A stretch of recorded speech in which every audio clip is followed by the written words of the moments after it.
ఉలపయ్యదాగినది ఎల్లమ్మ నాయనార నాయన ఓదంగమయ్య ఓ తల్లి పార్వతి పార్వతి ఏ పూజ చేసినన్ను గల్లమ్మ ఏ పూజ చేసినన్ను అన్నావే రాతరాజ బ్రహ్మదేవ చిన్నాయన రాధగిట్ట రాసినవా నాయను కోరికల్ల గీత సక్క గుండదాట నా గీత బాగలేదా బ్రహ్మరాశీన రాత రాజరమ్మ మార్చబెట్టి చెక్కిన ఓదంటరయ్యో పంటకేసి దూసిన ఓదంటరమ్మ ఒక తల్లి పిల్లలకు పిల్లలకే ఒక రాత రాయడాట ఒక్కద కోడల్ల గమ్మగా దేవుడే ఒక రాత రాయడమ్మ ముందర పోతే వాయిగా దీనగాయనే వెనకపోతే చెరువుగా తీరాయనమ్మ ఓర ఎల్లునమ్మ ఎల్లమ్మో ఊరమయ్యలాగినదే అమ్మలారా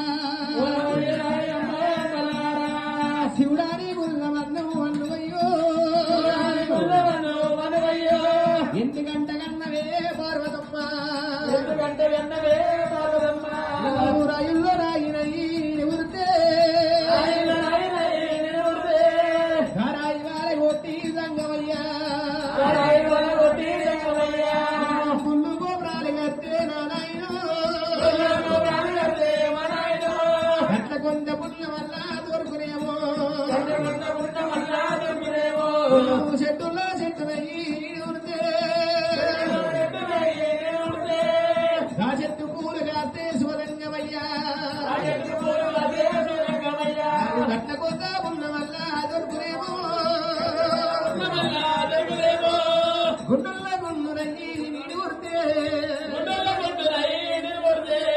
గుళ్ళు గోపురాలు కట్టే గట్ల కొంత పుల్ల వల్ల దొరుకునేమో కనకల ఎల్లమ్మ కల్లి తీసుకున్నది వరపయ్య వంటరా రేణుకా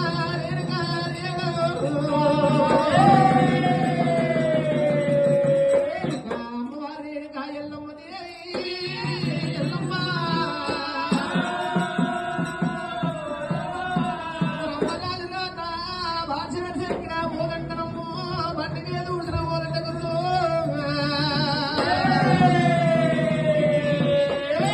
రాధ మీద వన్ను పోయిన రాధే గిత్తున్నది ఎల్లమ్మ దేవి రేణుకా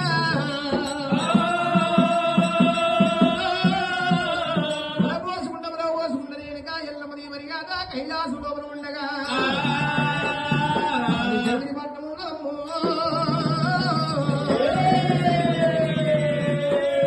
జగని పట్టవేడినా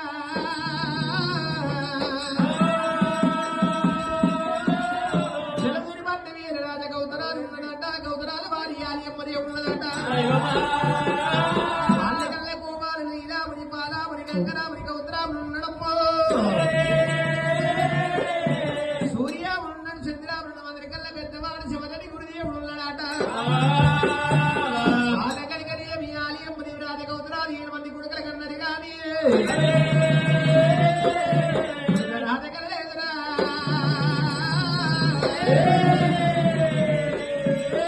ఏ కొడుకు దరిద్రుడు పుట్టిండు ఏ కొడుకు దేశమంత్రి పుట్టిండు పెళ్లికి వదుకునగల్ల వారి గురిసినట్ట ఆయన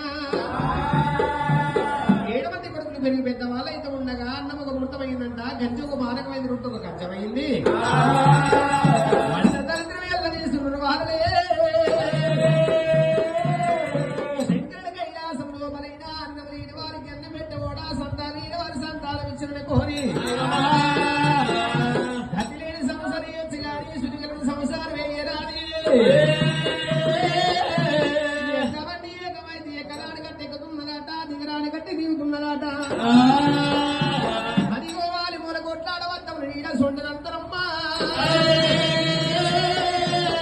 పొద్దుగాల కొట్లాడి పొద్దుముఖంగా ఒకటి కావచ్చు పొద్దుముఖంగా కొట్లాడి పొద్దుగాల ఒకటి కావచ్చు వర్షం పట్టి 15 పప్పది పట్టి శంకులు వేదుకుంటా మన కుండలు భార్య భర్తలు మొదలైన శంకరవ